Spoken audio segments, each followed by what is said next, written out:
There's somebody out here waiting for me, but it's not Stimpy. It's one of her babies. Hello. Am I going to have to give you a name too? Just a second, I got some peanuts right here.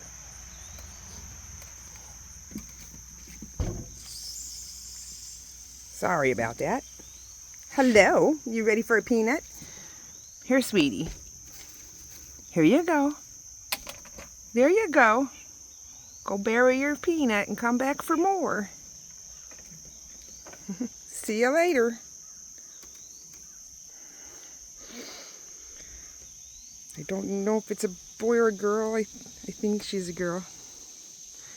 Anyway, I just have to come up for a name. Come up with a name. Because she's out here more than Stimpy now. I'll come get the rest of your peanuts when you're done hiding that one in my flower bed. It's a beautiful morning.